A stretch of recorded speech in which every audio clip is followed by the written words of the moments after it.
নমস্কার বন্ধুরা, হতেসর study class চ্যানেলে তোমাদের প্রত্যেককে স্বাগত। তোমাদের জন্য দারুণ সুখবর, পোস্ট অফিসের তরফ থেকে নতুন নিয়োগ বিজ্ঞপ্তি জারি হয়েছে। একদম অফিসিয়াল নোটিশ রিলিজ হয়েছে, যেখানে দেখো তোমাদের জিডিএস এবং ক্লার্ক নিয়ে বড় খবর। জিডিএস এর জন্য তোমাদের যোগ্যতা যেটি প্রয়োজন সেটা হলো মাধ্যমিক পাস, এবং ক্লার্কের জন্য যে যোগ্যতা সেটি প্রয়োজন সেটা হলো উচ্চ মাধ্যমিক পাস। ঠিক আছে, যার জন্য অফিসিয়াল একটি নোটিশ রিলিজ করেছে, এবং এই নোটিশে কি কি বলা হয়েছে সম্পূর্ণ তোমাদের কাছে ডেসক্রাইব করব। ভিডিওটা প্রত্যেকের জন্য খুব ইম্পর্টেন্ট, এরকমই তোমাদের কাছে লেটেস্ট আপডেটগুলো তোমাদের কাছে পৌঁছে দিয়ে থাকি। তো তোমাদের যেটা করতে হবে, অবশ্যই তোমাদের জেলার যে পোস্ট অফিসের নাম, তোমাদের জেলার যে পোস্ট অফিসের নাম অবশ্যই তোমাদের কমেন্টে আমাকে জানাতে হবে। তোমাদের প্রত্যেককে জানাতে হবে, তোমাদের জেলার পোস্ট অফিসের নাম জানাতে হবে। ঠিক আছে, তো তোমরা প্রত্যেকে জানিয়ে দেবে, এবং চলো তোমাদের একদম অফিসিয়াল নোটিশে নিয়ে চলে যাচ্ছি। প্রথমে তোমাদের জিডিএস এর আপডেটটা দিচ্ছি। জিডিএস এর কী আপডেট রয়েছে সেটা দেখে নাও।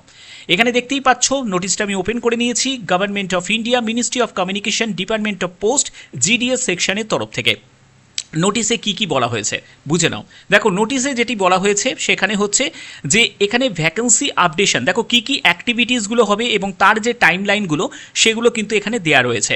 এখানে সম্পূর্ণ আমি তোমাদের ফ্রেশার্স যারা ওপেন মার্কেটে অ্যাপ্লাই করবে তাদের জন্য আপডেটটা থাকবে। ঠিক আছে, সবার জন্য আপডেট থাকবে। আমি এক এক করে সব কিছু ডেসক্রাইব করবো। ঠিক আছে, কবে থেকে ফর্ম ফিল আপ করবে, ঠিক আছে, সেই ব্যাপারটাও নিয়েও তোমাদের আপডেট থাকবে, সব কিছু দেবো।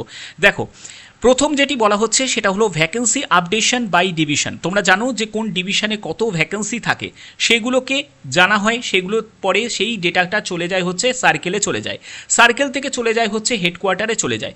এবার তোমাদের এখানে কি বলা হয়েছে দেখে নাও। এখানে বলছে ভ্যাকেন্সি আপডেশন বাই ডিভিশন, অর্থাৎ কোন ডিভিশনে কত ভ্যাকেন্সি আছে সেইগুলো কিন্তু চলবে 25শে মে থেকে 1লা জুন পর্যন্ত, সেই ডেটাগুলো কালেক্ট করা হবে।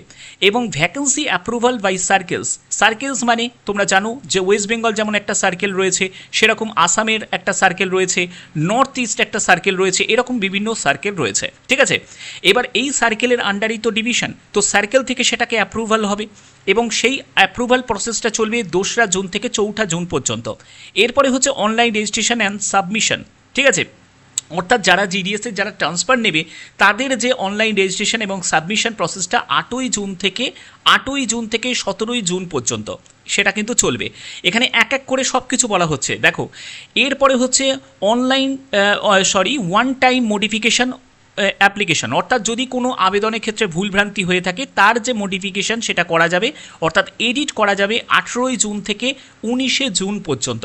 18ই জুন থেকে 19শে জুন পর্যন্ত, ঠিক আছে, যেখানে পোস্ট প্রেফারেন্সকেও চেঞ্জ করা যাবে। আচ্ছা, এর পরবর্তী কী বলা হয়েছে দেখে নাও। Verification of online application by division, অর্থাৎ ডিভিশনের দ্বারা সেটাকে ভেরিফিকেশন, অর্থাৎ ডিভি, ঠিক আছে, সেটা 20 জুন থেকে 25শে জুন পর্যন্ত চলবে। তারপরে হচ্ছে অনলাইন লিস্ট ট্রান্সফার অ্যাপ্রুভড, সেটা হচ্ছে 6ই জুলাই, এবং সাবমিশন অফ ক্যান্সেলেশন রিকোয়েস্ট, অর্থাৎ তুমি যদি ক্যান্সেলেশন করতে চাও তাহলে কিন্তু সেটা 7ই জুলাই থেকে 12ই জুলাই পর্যন্ত চলবে। এর পরবর্তী দেখো, লাস্ট যেটা বলা হয়েছে date of issue of final relieving order, সেটা হচ্ছে 13ই জুলাই, এবং 21শে জুলাই হচ্ছে final date relieving of GDS, সেটা হলো 21শে জুলাই। অর্থাৎ এই ডেটাটা তোমাদের যেটা দেখানো হলো, এটাকে অ্যাক্টিভিটিস এবং টাইমলাইনটা যেটা দেখানো হলো, এটা কিন্তু প্রতি বছরই যখনই জিডিএসের ফ্রেশার্সদের জন্য যখন বিজ্ঞপ্তি বেরোয় তার আগেই কিন্তু এই ট্রান্সফার নোটিশটা বেরিয়ে যায়, যেখানে যার ট্রান্সফার হওয়া তারা হয়ে যায়। কারণ দেখো, ব্যাপারটা বোঝার চেষ্টা করো। দেখো, একজন প্রার্থী, সে ধরো একজন ওয়েস্ট বেঙ্গলের ক্যান্ডিডেটই আমি দিয়ে বলছি, সে ধরো হুগলি ডিভিশনে অ্যাপ্লাই করেছে এবং হুগলি ডিভিশনে চাকরি পেয়েছে। এবার তার বাড়ি হচ্ছে সাউথ 24 পরগনার দিকে। ঠিক আছে, সাউথ 24 পরগনার দিকে তার বাড়ি। তাহলে এবার সে কি করতে চাইছে, সে তার বাড়ির কাছে আসতে চাইছে। তাহলে এবার কি হবে, সে তার ডিভিশনটা চেঞ্জ করতে চাইছে। এই যে চেঞ্জ পর্বটা হবে, মানে যে সাউথ 24 পরগনার ক্যান্ডিডেট সে হয়তো হুগলিতে যেতে চাইছে, যে হুগলির ক্যান্ডিডেট সে সাউথ 24 পরগনায় আসতে চাইছে।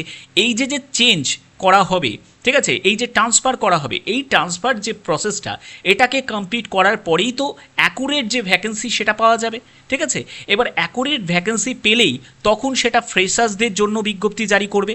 ঠিক আছে, এবং ফ্রেশার্সদের বিজ্ঞপ্তি যখন জারি হবে তখনই তোমরা সেটাতে আবেদন করতে পারবে।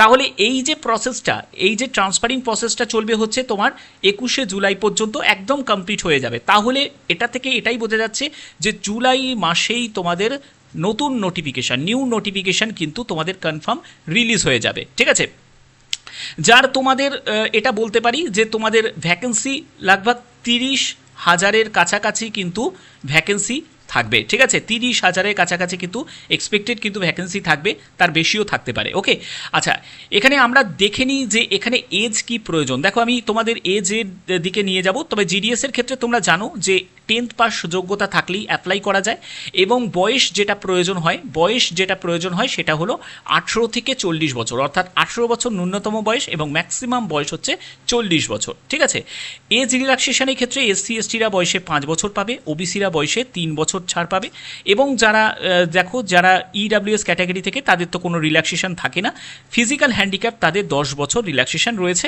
এবং এখানেও তোমাদের সম্পূর্ণ ক্যাটাগরি ওয়াইজ তোমাদের রিল্যাক্সেশন থাকে।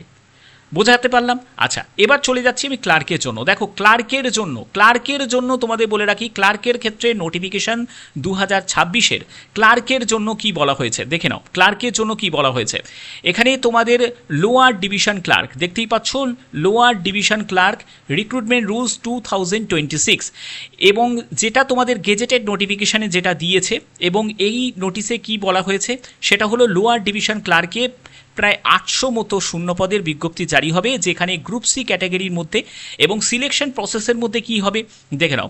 এখানে বলে রাখি তোমাদের বয়স যেটি প্রয়োজন, তুমি যদি ক্লার্কের জন্য আবেদন করতে চাও তাহলে তোমাদের 18 থেকে 27 বছরের মধ্যে তোমার বয়স হতে হবে।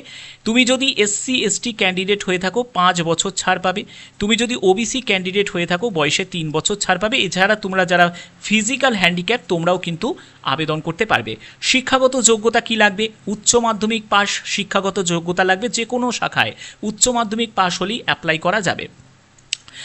তো তারপরে হচ্ছে যে তোমাদের এখানে একটা টাইপিং স্পিড টেস্ট নেওয়া হবে, যেটা 35টি শব্দ প্রতি মিনিটে ইংলিশে, অথবা তুমি হিন্দিতেও টাইপ করতে পারো, সেখানে 30টি শব্দ প্রতি মিনিটে। ঠিক আছে, যে কোনো একটি ল্যাঙ্গুয়েজে তোমাদের টাইপিং স্পিড টেস্ট নেওয়া হবে। তো এখানে তোমাদের পরবর্তী দেখো তোমাদের সিলেকশনের জন্য বলে রাখি 60% যা ভ্যাকেন্সি তার 60% পূরণ করবে এসএসসির মাধ্যমে, সেটা হলো ডাইরেক্ট রিক্রুটমেন্ট। অর্থাৎ ডাইরেক্ট রিক্রুটমেন্ট মানে হচ্ছে ওপেন মার্কেট, যেখানে যারা ফ্রেশার্স ক্যান্ডিডেট প্রত্যেকে অ্যাপ্লাই করতে পারে। ঠিক আছে, তো সেই 60% মানে হচ্ছে দেখো এখানে ভ্যাকেন্সি 800 মানে 800ই কিন্তু থাকবে তা কিন্তু নয়, এখানে বলছে যে সেটা ডিপেন্ড অন ওয়ার্কলোডের ওপর ডিপেন্ড করছে, ভ্যারিয়েশন করছে, অর্থাৎ সেটার ওপর যদি ডিপেন্ড করে তাহলে এই ভ্যাকেন্সি তোমাদের 1000ও হতে পারে।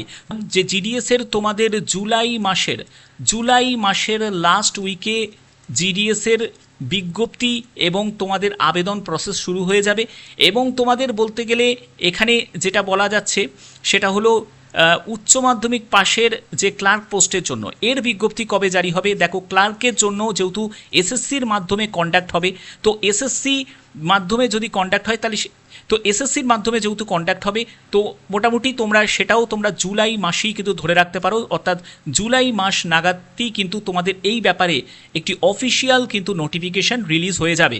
এখন যেটা তোমাদের দেখালাম সেটা গেজেটেড নোটিফিকেশান, অর্থাৎ তোমাদের প্রস্তুতি কিন্তু রাখতে হবে।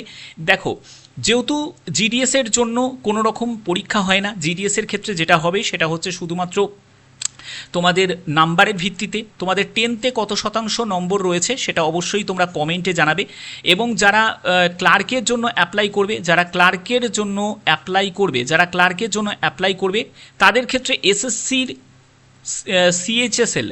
সিএইচএসএল এর যে সিলেবাস রয়েছে সেই সিলেবাসটাই তোমরা ফলো করতে পারো। ঠিক আছে, বাদবাকি যদি অন্য কোনো আপডেট আসে অবশ্যই সেই আপডেটটাও তোমাদের কাছে পৌঁছে দেবো, কোনো চিন্তা নেই।